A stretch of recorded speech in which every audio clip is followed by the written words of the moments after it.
Series. I'm Eron Howard. I'm excited to be here today with founder of Trusona, Ori Eisen. Ori's been fighting cybercrime for, 2 decades? Over 2 decades. You ran Yep. worldwide fraud for American Express. You ran fraud for VeriSign and Network Solutions. You founded 41st Parameter, which was then acquired by Experian. Clearly a lot of experience in the area. So thanks for being here, Ori. Excited to talk to you.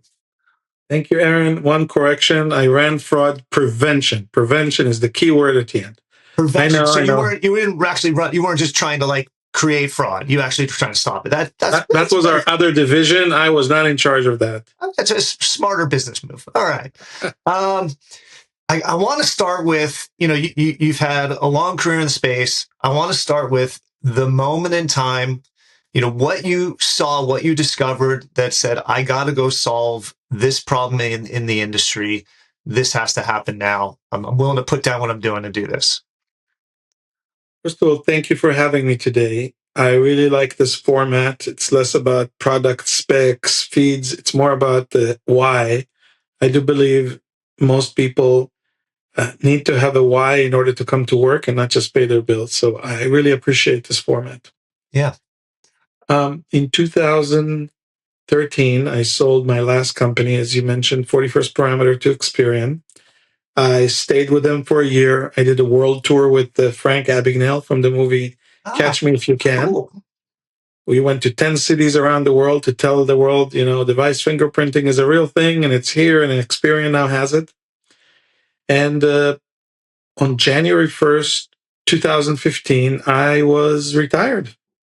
Awesome. Sounds wonderful. It's just that it started the worst 4 months in my life. Okay.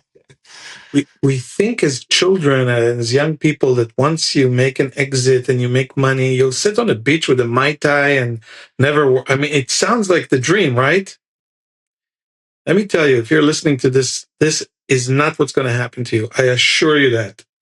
I tried it. It simply doesn't work. Yeah. On day 3, you will crack. I tried to do nothing. It didn't work for me. I ended up going to a coffee shop to do nothing and ended up owning that coffee shop. Oh my gosh. Don't get me started. Don't be bored. When you're bored, your mind will find the ways to fill the void. So I then decided to start something else, but I didn't know what. So I went back to my investors at Kleiner Perkins. They only funded, Google and Amazon. And they looked at me funny, Eron. They said, "Why are you here? You're done." I'm like, no, I'm not done.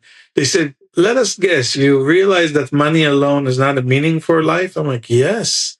They said, "But you're a problem. We don't fund second timers because you don't have the fire and the passion." I'm like, "Are you joking?" They said, "No, we're not. You're not the same person." I'm like, "Whoa, what do I need to do to prove it to you that I am?" They said, we will know. I'm like, "How will you know?" They said, "We will know." Okay. So I chatted with my partner, Ted Schlein, and with Randy Commissar and said, what is this thing they're telling me that they will know? And they said, they will know. So but how will I know? And they said, you will know. I'm like, is that how this works? I said, yeah, how did you know you were in love? No one read a book about this. You just know. Good analogy. So I asked Randy, well, what is a good path to get to know? He says, just go spend time with yourself. The one thing you haven't done in all your life. Can you imagine? So I spent months and months and months to really ask this question. And if you're listening to this and you're in the grind, you trust me on this. If you do something that you will do regardless, whether you get paid or not, and you want to see that change in the world, that is what you should be doing. As simple as that. So when I started Trusona, the immediate thing that came to mind is how do we break that paradigm of who is on the other end? And the notion of passwords are really a proxy to our identities, and we need to get rid of them. And over time, what no one could predict is when Gen AI will get here with ChatGPT leading the way, the whole game changed again, Eron. Yeah. So the thing that started it was the realization that if I am purchasing something online, or if I'm trying to wire $10 million, 20 years ago, if I told you I'm Ori Eisen and I held a document, right, that shows you that it's me, and you did some analysis of the video or on the image, that was good enough. Right. Today, it is simply not. So what we're doing today is help companies realize who is the true persona on the other end with a myriad of use cases. Fantastic. And what a great cause to go after. And clearly, this to me rings of identity proofing, that whole space. And I remember mid 2000s, the first generation of identity proofing, which was Experian asks you 3 questions, which yeah. And I remember being in identity meetings saying like, hey, how are we going to integrate this in the workflow with doctors? And this was the best we had, and it was impossible to deploy. Yes. And it sounds like, you've solved that. I'm going to make an analogy. As Auth0 has solved authentication for developers, you've solved identity proofing for those same folks to integrate it anywhere in their workflow. Is that accurate? That is very accurate. I'll only add one thing.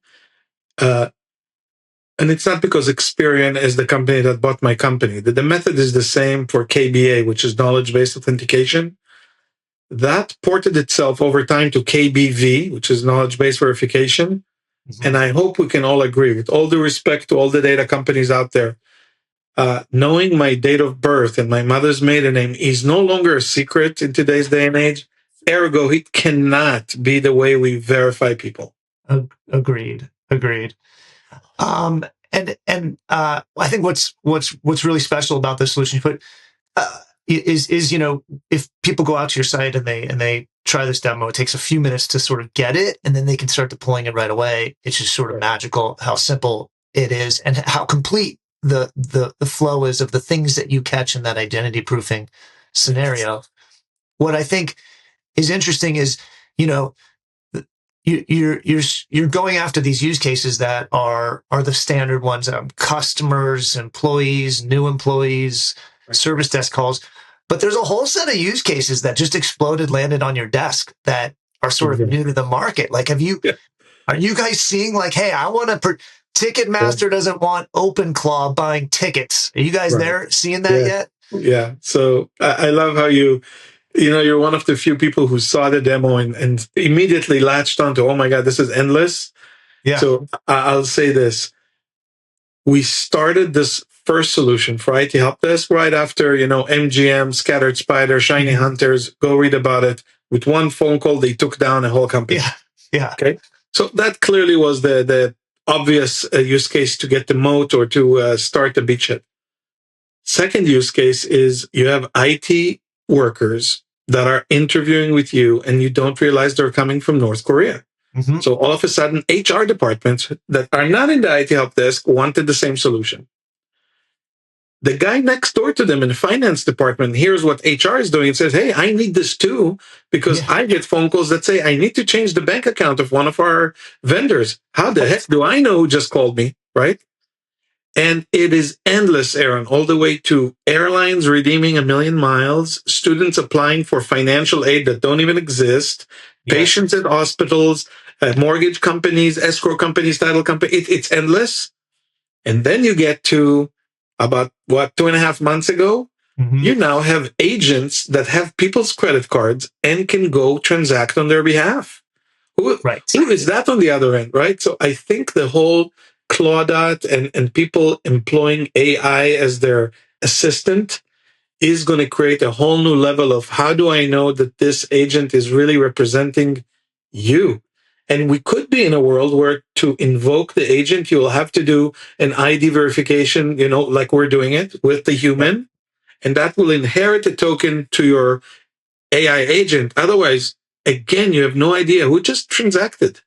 I think that's right. And I think as much as people might be okay with people using AI assistants, I think companies are probably not okay if their services are degraded because real humans can no longer get to them because farms of agents are dominating the traffic.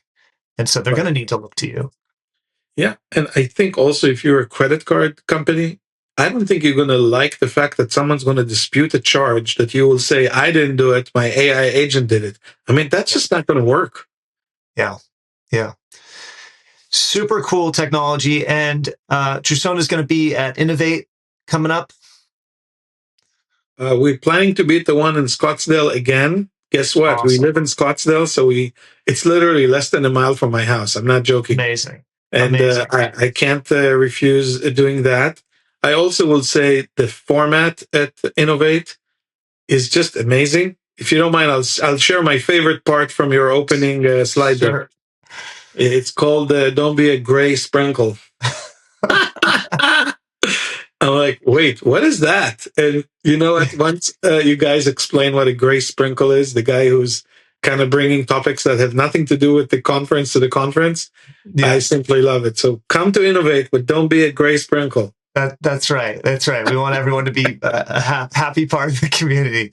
Ori, thank you so much for doing this. A pleasure to have you on the Innovator Series, and looking forward to seeing you soon. Thank you so much for the opportunity. I appreciate it.